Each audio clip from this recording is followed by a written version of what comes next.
Bienvenidos a Verdades que Transforman Vidas, un espacio para conocer los principios bíblicos que te llevarán a una vida plena y exitosa. Con ustedes el pastor Luis Ricardo Sánchez Blanco.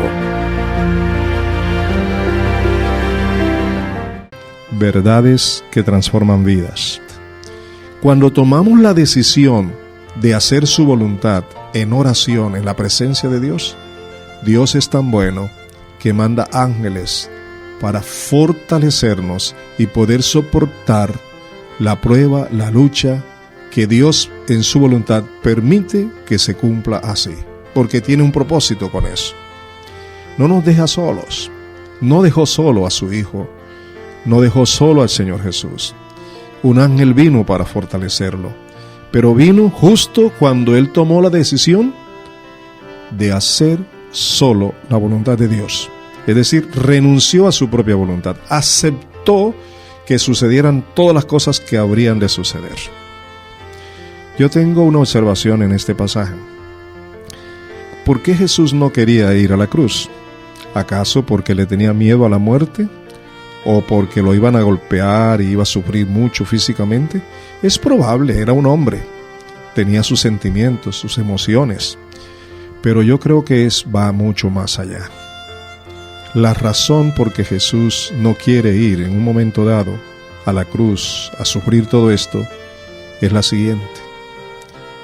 Allí en la cruz, Él pagaría con su muerte el pecado de la humanidad.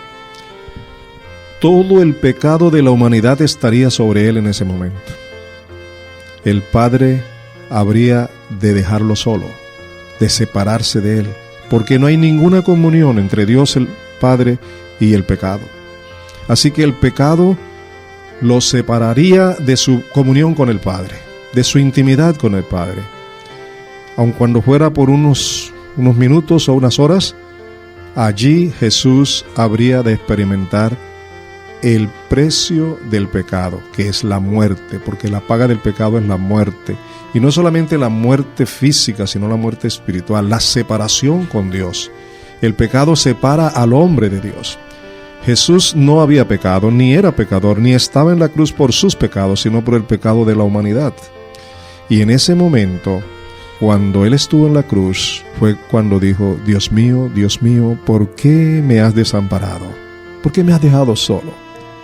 Él experimentó la separación entre Él y Dios el Padre por causa del pecado de la humanidad, tu pecado y mi pecado. Razón tenía el Señor entonces para no ir a la cruz, pero lo decidió. Y lo decidió conforme a la voluntad de Dios. Se sometió absolutamente para hacer la voluntad de Dios. ¿Qué hubiera pasado para nosotros? ¿Cuál hubiera sido el resultado si Jesús no acepta humildemente hacer la voluntad del Padre a pesar de que sería en contra de la suya? Jesús es nuestro Maestro y tenemos que seguir sus enseñanzas. En la oración vamos a tener muchas experiencias con Dios. La lucha más grande en la oración es cuando nosotros queremos que las cosas sean como nosotros queremos, pero allí Dios nos muestra que las cosas no son como nosotros queremos, sino como Él quiere, y tener que humillarnos y tener que renunciar a lo que creemos, creyendo que es lo mejor, para que con humildad le digamos a Dios: no lo que yo quiero, sino lo que tú. Y eso se logra en la oración.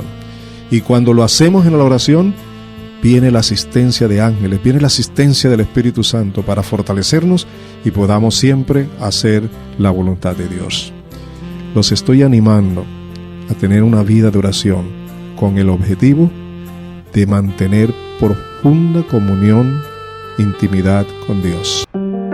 Has escuchado Verdades que Transforman Vidas, un programa dedicado a compartir los principios bíblicos que te guiarán a una vida mejor.